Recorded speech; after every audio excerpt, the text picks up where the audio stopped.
किसानों के लिए, चाहे वह किसान सम्मान निधि हो, चाहे वह प्रधानमंत्री फसल बीमा योजना, प्रधानमंत्री कृषि सिंचाई की योजना, ये सभी कार्य किसानों के हित में करने का कार्य भी प्रधानमंत्री मोदी जी के नेतृत्व में हुआ है। और अभी हाल ही में संसद ने 3 विधेयक कृषि संबंधी पास किए हैं। वन नेशन वन मार्केट की भावनाओं के अनुरूप किसान अपनी उपज को पूरे देश के अंदर कहीं भी बेच सकता है। ये चीज़ें ये तीनों विधेयक साबित करती हैं। जो लोग किसानों का हित नहीं चाहते वे लोग इसका विरोध करते हैं।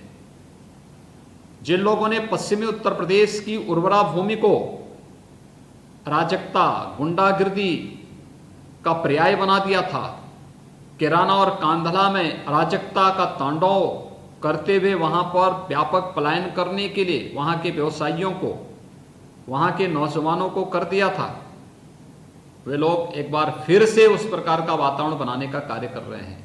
याद करिए, 2017 में विधानसभा चुनाव के दौरान मैं आया था पश्चिमी उत्तर प्रदेश में और बुलंदशहर से ही मैंने प्रचार की शुरुआत की थी। और तब मैंने आप सबका आह्वान किया था, मैं आभारी हूं आप सबका, कि विधानसभा चुनाव 2017 में भी और लोकसभा चुनाव 2019 में भी मुझे पश्चिमी उत्तर प्रदेश से प्रचार करने का अवसर प्राप्त हुआ था। और मैंने तब भी 2017 में कहा था कि ये लोग जो प्रदेश के अंदर 15 वर्षों से शासन कर रहे थे, ये लोग प्रदेश को आखिर कहाँ ले जा रहे थे।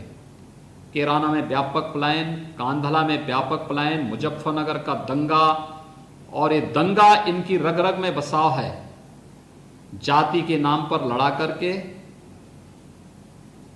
शोषण करके, भ्रष्टाचार फैला करके दंगाइयों को कैसे लोग प्रश्रय देते हैं।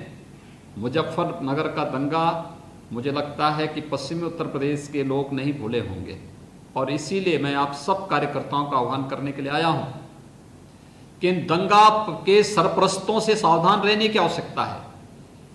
इन विकास विरोधी चेहरों को बेनकाब करने की आवश्यकता है।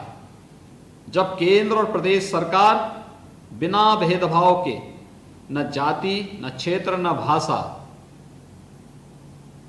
सबका साथ, सबके विकास के आधार पर विकास की योजनाओं का लाभ हर एक नागरिक तक बिना भेदभाव के देने के लिए पूरी प्रतिबद्धता के साथ कार्य कर रही है, तब ये लोग गुमराह करके, षड्यंत्र करके दंगों की, जातीय दंगों की, सांप्रदायिक दंगों की एक लंबी श्रृंखला खड़ा करके अव्यवस्था, अराजकता, आगजनी, तोड़फोड़, इन सबको बढ़ावा देने का जो कार्य कर रहे हैं, इन सब से सावधान होने की आवश्यकता है।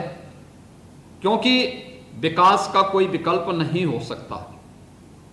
और विकास के उस पर्याय के रूप में भारतीय जनता पार्टी ने न केवल आदरणीय प्रधानमंत्री मोदी जी के नेतृत्व में पिछले 6.5 वर्षों के दौरान कार्य करके दिखाया है, अभी तो प्रदेश सरकार ने पिछले 3.5 वर्षों के दौरान जो भी कार्य किए हैं, ये भारतीय जनता पार्टी के चुनावी घोषणा पत्र को ही व्यवहारिक धरातल पर उतारने का एक कार्यक्रम है।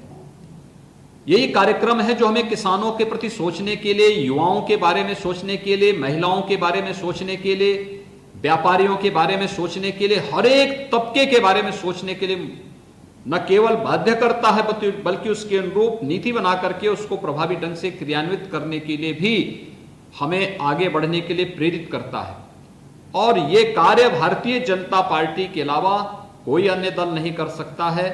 ये प्रधानमंत्री मोदी जी के नेतृत्व में कोरोना कालखंड के अंतर्गत किए गए कार्य इसके प्रमाण हैं। आप याद करिए, 135 करोड़ की आबादी भारत की है और 135 करोड़ की आबादी में प्रधानमंत्री मोदी जी ने कोरोना की दस्तक आते ही तत्काल लॉकडाउन की घोषणा की।